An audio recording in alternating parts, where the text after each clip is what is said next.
My principal saw me taking the SATs, then ripped my test in half because I was dating his daughter. Saturday morning came faster than I realized. I'd been studying for months, running practice tests at my kitchen table until the pages tore, and now I was finally taking the SAT that could change everything. The proctor called for pencils down, reminded us of time, and the room fell silent again. My girlfriend sat 3 rows ahead, her dark hair tied back the way she always did when she was nervous. I filled another bubble, double-checking the question, when the gym doors slammed open. The principal, her father, strode in, eyes locked on me. He crossed the aisle without a word, yanked my answer sheet from the desk, and tore it clean in half. The paper halves fluttered to the floor, while 30 students stared in shock. "You're done," he said, voice flat and final. I opened my mouth, but nothing came out. The proctor stood frozen near the clock, clipboard dangling from one hand. Every head in the room had turned. My girlfriend twisted in her seat, face pale. "What did I do?" The words came out quieter than I wanted. "You know exactly what you did. Compromising the integrity of this exam." He pointed toward the door. "Get out." "I didn't do anything." "Out, now." My legs felt unsteady as I stood. The torn halves of my answer sheet lay at my feet, months of work reduced to garbage. I looked at my girlfriend, hoping for something, anything, but her father stepped between us. "Eyes on your own test, Lily." She flinched, hands gripping her pencil so tight her knuckles went white. I grabbed my bag and walked toward the exit, every step echoing across the gym floor. Behind me, pencil scratched paper again, the test resuming like nothing had happened. The door clicked shut, and I stood alone in the hallway, staring at the trophy case across from me. My phone buzzed, a text from Lily's number.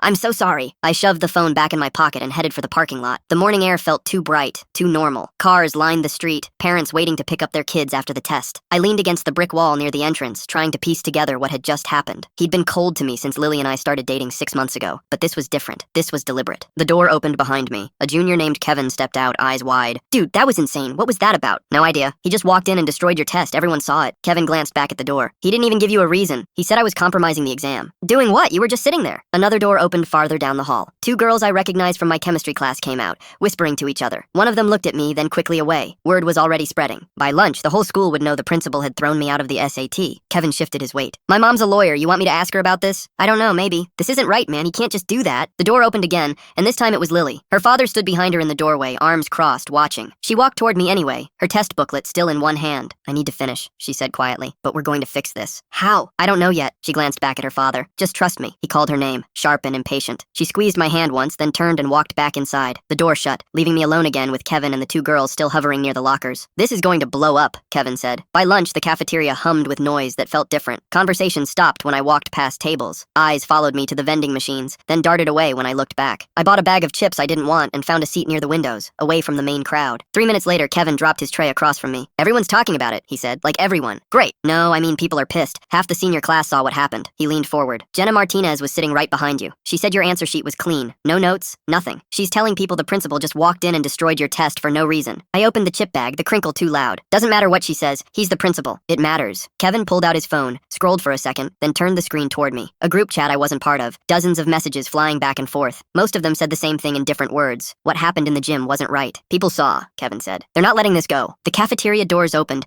and Lily walked in with 2 of her friends. Her eyes found mine immediately, but her father appeared behind her, scanning the room like he was looking for something to correct. She turned away, heading toward a table on the opposite side. Her friends glanced back at me, whispering. Kevin followed my gaze. "He's been watching her all day, won't let her out of his sight. He thinks I'm gonna ruin her life or something." "Dude, you got a 4.0 and you work 2 jobs. What's his problem?" I didn't answer. The principal moved through the cafeteria, stopping at tables, nodding at teachers. He looked calm, unbothered, like nothing unusual had happened this morning. When he passed our table, his eyes landed on me for half a second, then moved on. Kevin waited until he was out of earshot before speaking again. "My mom said what he did could be a Title IX thing, or at least grounds for a formal complaint. Your mom's a lawyer, not a miracle worker. She wants to talk to you. Just a conversation, nothing official yet." I crushed the chip bag in my fist. "What's the point? He'll say I was cheating, I'll say I wasn't, and guess whose story the district believes? Not if other people back you up." Kevin nodded toward Jenna's table across the room. "She already told Mr. Brennan what she saw. He's the AP history teacher, right? He said he'd write a statement if you need one." "A statement for what? There's no formal process. He kicked me out, end of story." "There's always a process." Kevin's phone buzzed. He glanced at it, then back at me. "People are asking if you're going to do something." "Like what?" "Fight back, file a complaint, something." The bell rang, cutting off whatever I might have said. Students stood, gathering trays and bags. Lily glanced toward me one more time before her father guided her toward the exit, his hand on her shoulder. She looked small next to him, her expression tight and unreadable. Kevin stood, slinging his backpack over one shoulder. "Think about it. My mom's free after school if you want to talk." I nodded, not committing to anything, and watched him disappear into the crowd. The cafeteria emptied fast, leaving me alone with a few stragglers and the lunch staff wiping down tables. I should have gone to class, but my legs felt heavy. My brain stuck on the image of my answer sheet hitting the floor in 2 pieces. My phone buzzed. A text from Lily. "Meet me in the library after school." I typed back, "Your dad won't let you." 3 dots appeared, then vanished, then appeared again. Finally, "I'll find a way." The rest of the day crawled. In English, Mrs. Kowalski asked if I was feeling okay, and I told her I was fine. In physics, Mr. Tran handed back last week's quiz with a perfect score door circled in red ink and said, "Keep it up." Nobody mentioned the SAT directly, but the looks lingered. Whispers followed me between classes. A sophomore I'd never spoken to stopped me near the lockers and said, "That was messed up what he did to you." I didn't know how to respond, so I just nodded and kept walking. By the time school ended, my phone had 4 more texts from people I barely knew, all saying some version of the same thing. The principal had crossed a line. People wanted to help. One message, from a girl named Amanda in my calculus class, said her older brother had dealt with the same principal 3 years ago and gotten suspended for something he didn't do. "He's done this before," she wrote. "You're not the first." The library was nearly empty when I got there. Lily sat at a table in the back corner, her backpack on the chair beside her like she was saving it. She looked up when I walked over, her eyes red-rimmed. "He's in a meeting with the superintendent," she said before I could ask. "I have maybe 20 minutes. I sat down across from her. "You okay?" "No." She pulled a folded piece of paper from her bag and slid it across the table. I wrote down everything I saw. Timestamps, what he said, everything. I unfolded it. Her handwriting covered the page, neat and deliberate. She'd written the exact time he entered the gym, the words he used, the way the proctor didn't intervene. At the bottom, she'd signed her name. "What are you going to do with this?" I asked. "I don't know yet, but you need proof, and I'm giving it to you. If he finds out you wrote this, he already knows I texted you. He went through my phone during lunch." Her voice cracked. "He said if I keep seeing you, he'll make sure you never get into a decent college." The library felt too quiet. Outside the windows, the parking lot was emptying, cars pulling away one by one. "He can't do that," I said. "He thinks he can." She reached across the table, her hand covering mine. "But he's wrong, and I'm not letting him do this to you." Her hand stayed on mine for a few seconds, then she pulled back and checked her phone. "I have to go, he's probably looking for me." She stood, gathered her things, and left without looking back. The library doors swung shut behind her, and I sat there holding the paper she'd written, reading it twice more before folding it and putting it in my pocket. Kevin's mom lived 3 blocks from the school. I texted him that I'd meet her, then walked the route I'd memorized from delivering groceries last summer. The house was small, white siding with black shutters, a Honda in the driveway. Kevin opened the door before I knocked. "She's in the kitchen," he said. Mrs. Patterson sat at a round table with a laptop open and a legal pad covered in notes. She stood when I walked in, shook my hand, and gestured toward the chair across from her. "Kevin told me what happened," she said. "I want to hear it from you." I told her everything. The proctor, the principal, the torn answer sheet. She took notes, stopping me twice to ask for exact wording. When I finished, she leaned back and tapped her pen against the pad. "Do you have witnesses?" I pulled out Lily's paper and handed it to her. She read it slowly, then looked up. "This is his daughter." "Yeah, that complicates things." She set the paper down. "But it also makes it harder for him to claim bias. She has no reason to lie for you. He's already threatening her. He went through her phone." Mrs. Patterson's expression tightened. "That's a separate issue, and it's concerning. But right now we focus on the SAT. You were denied the opportunity to complete a standardized test under false pretenses. That's actionable." "Actionable how?" "You file a formal complaint with the district. I'll help you draft it. We'll include witness statements, a timeline, and a request for a retest under supervised conditions." She flipped to a new page on her legal pad. "The district has to respond within 10 business days. If they don't, we escalate." "To who?" "The State Board of Education, but it won't get that far. The principal doesn't want this public, and the district doesn't want the liability." I wanted to believe her, but every scenario I played out in my head ended with the principal walking away clean and me getting blacklisted from every college I applied to. "What if they side with him?" I asked. "Then we push harder." She met my eyes. "But you have to be ready for what that means. He's going to fight back. He'll question your character, your motives, maybe even your relationship with his daughter. It's going to get ugly." Kevin shifted in his chair. "Mom, he doesn't have a choice. If he doesn't fight this, he loses his scholarship shot." "I know." She looked at me. "That's why I'm asking if you're ready." I thought about Lily's paper in my pocket, the red-rimmed eyes, the way her voice cracked when she said her father had threatened me. I thought about Jenna Martinez and Mr. Brennan and the sophomore who'd stopped me in the hall. People were already talking. The story wasn't going away. "I'm ready," I said. Mrs. Patterson nodded. "Then we start tonight. I'll draft the complaint, and you'll need to get those witness statements in writing. The more people who go on record, the harder it is for the district to ignore this." I left Kevin's house an hour later with a folder full of templates and instructions. By the time I got home, my phone had 6 new messages. 3 were from people offering to write statements. 1 was from Amanda, the girl from calculus, with a photo attachment. I opened it and saw a screenshot of an email chain from 3 years ago. Her brother's name at the top, the principal's responses below. The subject line read, "Suspension appeal." "He did the same thing to my brother," her text said. "Accused him of cheating with no proof. Suspended him for a week. My parents couldn't afford a lawyer, so they dropped it, but I kept the emails." I saved the screenshot and added her to the list of witnesses. The next morning, the principal stood outside the main entrance, greeting students as they arrived. He smiled at a group of freshmen, nodded at a teacher, then turned and saw me. The smile stayed, but his eyes didn't move. I walked past him into the building, feeling his gaze follow me until I turned the corner. First period was AP Calculus. Mrs. Diaz handed back last week's test, and when she got to me, she paused. "Can I see you after class?" she asked. I nodded, my stomach tightening. When the bell rang and everyone else filed out, she closed the door and sat on the edge of her desk. "I heard what happened during the SAT," she said. "Yeah, I also heard you're filing a complaint." I didn't confirm or deny it, just waited. "I want you to know," she said, "that if you need a character reference, I'll write one. You're one of the best students I've had in 10 years. What happened to you wasn't right. Thank you." She handed me a folded piece of paper. "This is a letter I wrote last night. It's addressed to the district. You can use it or not, but I wanted you to have it." I took the letter, my throat tight, and left before I said something that would make me cry. By lunch, the whispers had turned into something louder. A group of seniors cornered me near the lockers, asking if it was true that the principal had destroyed my test. One of of them, a guy named Derek who played varsity football, said he'd seen the principal pull the same move on a kid 2 years ago. Different excuse, Derek said, but same result. Kid couldn't retake the test, missed his application deadline, ended up at community college. Why didn't anyone say anything? Because he's the principal. Who's going to believe us? People are believing it now. Derek glanced around, then lowered his voice. A bunch of us are meeting after school. We're going to talk about what to do. You should come. I didn't commit, but when the final bell rang, I found myself walking toward the library instead of the parking lot. 15 students were already there, sitting in a loose circle near the back tables. Jenna Martinez, Amanda, Derek, Kevin, and others I recognized but didn't know well. They looked up when I walked in. Glad you came, Jenna said. We've been talking. About what? About how many of us have seen him do stuff like this. She gestured around the circle. Not all of it's as bad as what he did to you, but it's a pattern. He picks people he doesn't like and makes their lives hell. Amanda held up her phone. I've been collecting stories. There are at least 8 incidents in the last 4 years. Most of them never got reported because people were scared. We're not scared anymore, Derek said. We want to help. Kevin leaned forward. My mom said witness statements are the key. If enough people go on record, the district has to act. Jenna pulled out a notebook. We've already started writing them down. Dates, times, what we saw. Some of us were in the gym during your test. Others saw him target you before that. Why are you doing this, I asked. The room went quiet for a second, then Amanda spoke. Because it could have been any of us, she said. And because if we don't stand up now, he's just going to keep doing it. One by one, they handed me their statements. Some were typed, others handwritten. All of them detailed something they'd witnessed,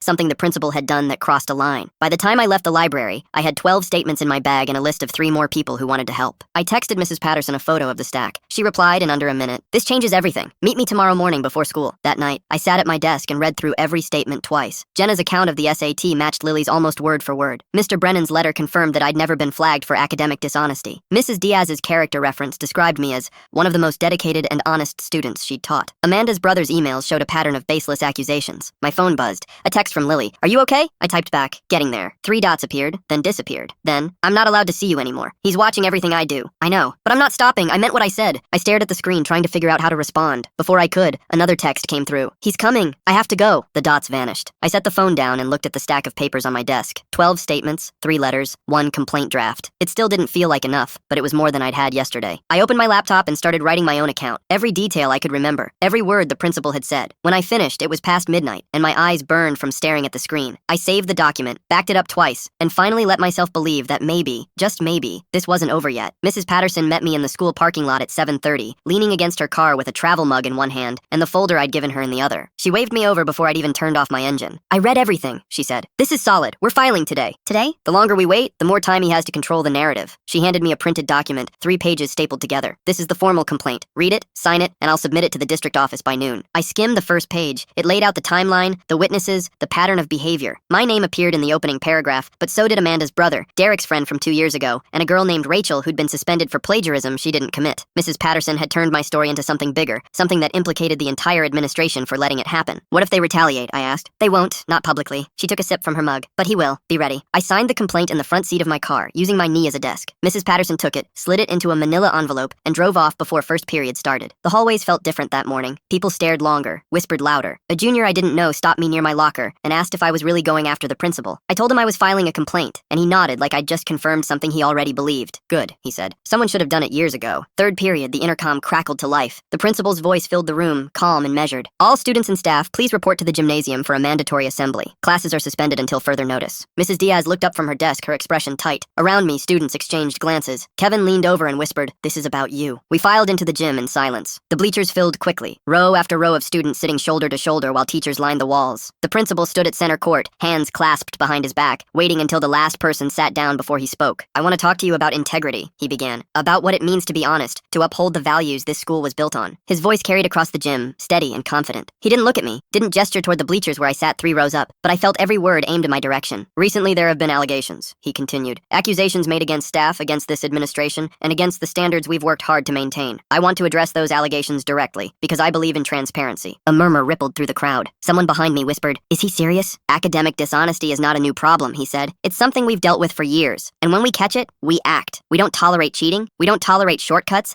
and we don't tolerate students who think the rules don't apply to them." Jenna Martinez turned in her seat 2 rows ahead and looked at me, her eyes wide. I kept my face neutral, my hands folded in my lap. "Some of you may have heard rumors," he went on. "Stories about students being unfairly targeted, about tests being voided without cause. I want to be clear. Every action this administration has taken has been in service of protecting the integrity of this school. If a student is caught compromising an exam, we respond. If a student is found to be in violation of our code of conduct, we respond. That is our job." Derek stood up from the bleachers on the far side of the gym. The principal paused, his gaze shifting toward him. "You got something to say, son?" "Yeah," Derek said. "What about the students you accused who didn't do anything wrong?" The gym went silent. Teachers shifted along the walls. The principal's expression didn't change. If you have a concern, you're welcome to schedule a meeting with me during office hours, he said. This is not the time or place. Then when is? Derek shot back. Because it seems like you only want to talk when it's on your terms. A few students clapped. The principal raised a hand and the noise stopped. Sit down, he said. His voice hadn't gotten louder, but the weight behind it was unmistakable. Derek hesitated, then sat. The principal turned back to the rest of us. I understand that emotions are running high. I understand that some of you feel upset, but I want you to remember that this school operates on trust. When that trust is broken, there are consequences, and those consequences are not negotiable. He let the words hang in the air for a moment, then nodded toward the teachers. That's all. Return to your classes. The bleachers erupted into motion, students filing out in waves. I stayed seated until most of the crowd had cleared,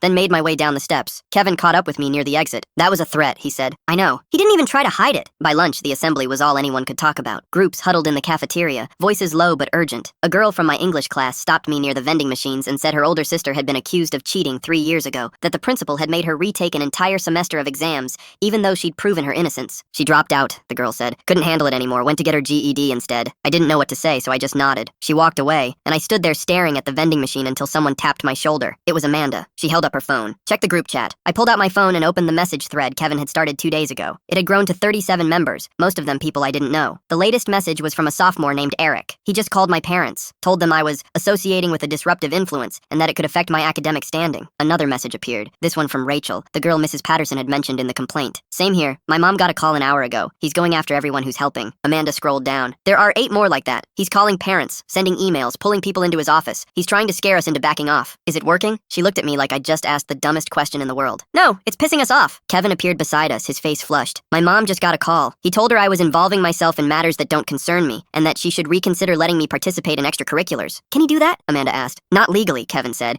but he can make it hell for us anyway. I leaned back against the wall, my mind racing. The complaint had been filed hours ago, and already he was pushing back, trying to isolate me by going after everyone who'd stood up. It was calculated, deliberate, and it was working. 3 people had already left the group chat. We need to tell Mrs. Patterson, I said. Kevin nodded. I'll text her. By the end of the day, the group chat had grown again. For every person who dropped out, 2 more joined. A senior named Marcus posted a screenshot of an email the principal had sent his parents, claiming Marcus had been disruptive in class, even though his attendance record was spotless. Another student, a girl named Vanessa, shared a voicemail her mom had received. The principal's voice smooth and professional, as he suggested Vanessa's recent behavior might impact her college recommendations. The pattern was obvious. He wasn't just defending himself. He was going on the offensive, targeting anyone who'd spoken up, anyone who'd written a statement, anyone who'd been in that library meeting. And the more he pushed, the louder people got. Jenna posted in the chat, he can threaten all he wants. I'm not deleting my statement. Derek replied, same, let him try. Amanda added, my brother's emails are already with the district. He can't undo that. I stared at the screen, watching the messages pile up, and realized something had shifted. The principal had miscalculated. He'd thought fear would scatter us, that pressure would make people back down. Instead, it had turned into something else. Anger, solidarity, a refusal to let him win. Mrs. Patterson texted me just before dinner. District received the complaint. They're opening an investigation. Expect a call tomorrow. I read the message twice, then showed it to my mom. She set down the dish towel she'd been holding and pulled me into a hug. I'm proud of you, she said. That night, I couldn't sleep. I kept replaying the assembly, the principal's voice, the way he'd looked at Derek when he stood up. I thought about Lily, about the last text she'd sent before going silent. I thought about the 37 people in the group chat, the ones who'd refused to back down even when it would have been easier to walk away. My phone buzzed at 11:30. A message from a number I didn't recognize. This is Rachel. I just wanted to say thank you. I never thought anyone would call him out for what he did to me. I'm glad you're doing this. I saved her number and typed back, thank you for speaking up. Another buzz, this time from Marcus. He pulled me into his office after school, tried to get me to say I made up the stuff in my statement. I didn't. Just thought you should know. Then Vanessa. Same here. He's going through the list trying to flip people. Don't let it get to you. I set the phone down and stared at the ceiling. The investigation had just started, and already he was scrambling, trying to shut it down before it gained traction. But the more he pushed, the more people saw him for what he was, and the more they saw, the harder it became for him to hide. The district investigator arrived Wednesday morning. I didn't see her come in, but word spread fast. A woman in a gray suit carrying a leather briefcase walking through the main office like she owned the place. By second period, everyone knew why she was there. Mrs. Patterson found me between classes and pulled me aside. They're interviewing witnesses today. If they call you down, answer honestly. Don't embellish. Don't hold back. What if he's in the room? He won't be. District policy. He's not allowed anywhere near the investigation. That should have made me feel better, but it didn't. The principal had spent the last 2 days pulling students into his office one by one,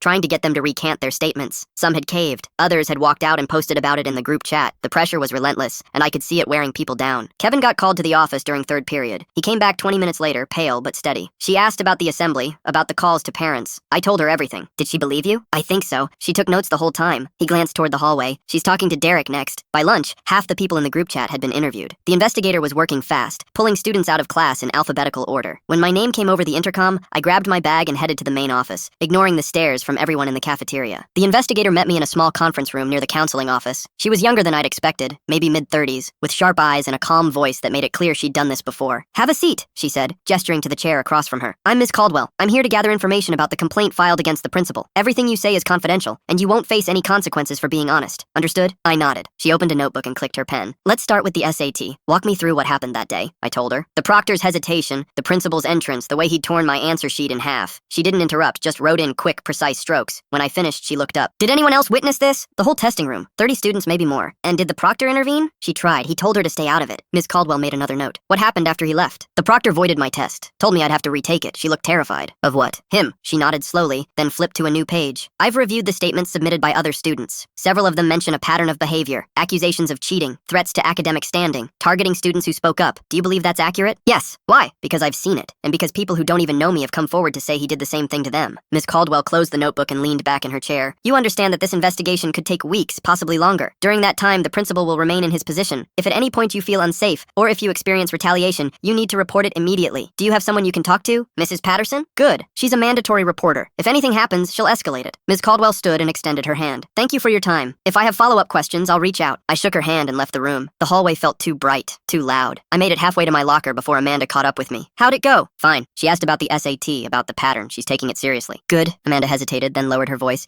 I need to tell you something. We stepped into an empty classroom. She pulled out her phone and opened a voice memo. Mrs. Harris left her phone recording after class yesterday. She didn't mean to, but it picked up a conversation between my dad and another teacher. She hit play. The audio was muffled at first, just the sound of footsteps and a door closing. Then the principal's voice, sharp and clear. I don't care what the district says. That kid doesn't belong in honors classes, and you never should have let him in. Another voice, quieter, uncertain. He earned his spot. His grades are solid, and he's never caused trouble. He's a distraction. He's turning students against the administration, and now we've got an investigator crawling through our records because of him. You want to explain to the superintendent why you vouched for someone who's compromised the integrity of this school? That's not fair. He didn't do anything wrong. Fair? The principal's voice rose, sharp enough to make me flinch even through the recording. You think it's fair that I have to defend every decision I make because some kid with a grudge decided to file a complaint? You think it's fair that my reputation is on the line because you didn't have the spine to say no? The other teacher didn't respond. There was a long pause, then the sound of a door opening and closing. The recording ended. Amanda looked at me, her face tight. Mrs. Harris sent this to me last night. She said she's forwarding it to the district. I stared at the phone. He just admitted it. Yeah. Who was the other teacher? Mr. Lewis. He teaches honors history. The recording spread before the end of the day. Someone posted it in the group chat, and within an hour it had been shared across every social media platform the school used. By the time the final bell rang, parents were calling the district office, demanding answers. The local news picked it up by dinner time. My mom showed me the article on her phone while we ate. The headline read, Principal under investigation after audio surfaces. The story didn't name me, but it didn't have to. Everyone already knew. This is getting bigger, my mom said. Are you okay? I don't know. She reached across the table and squeezed my hand. You did the right thing. Don't forget that. Thursday morning, the principal didn't show up to school. The vice principal made an announcement over the intercom saying the principal was attending to district business and that classes would proceed as normal. Nobody believed it. Kevin texted me during second period. He's at the district office. My mom heard from a friend on the board. They're grilling him. Amanda added, my mom said parents are flooding the superintendent's email. They're pissed. By lunch, the group chat had exploded. Marcus posted a screenshot of an email his dad had sent to the school board demanding the principal's resignation. Vanessa shared a petition her mom had started, calling for accountability and transparency. It had 300 signatures in less than 2 hours. Jenna found me in the library and sat down across from me. My parents got a call from the district this morning. They wanted to know if I'd been pressured to write my statement. What did you say? That I wrote it because it was true. That nobody made me do anything. She paused. They asked if I'd be willing to testify if this goes further. Are you? Yeah. She looked at me, her expression steady. Are you? If it comes to that. Friday afternoon, Amanda texted me to meet her in the parking lot after school. When I got there, she was sitting in her car with the engine off, staring at her phone. What's wrong? She didn't look up. I wrote a statement. About what? About him. About what he's been doing. She handed me her phone. The document was 3 pages long, single-spaced, every line precise and damning. It detailed years of control, manipulation, and threats. How he'd told her she couldn't date me. How he'd warned her friends to stay away.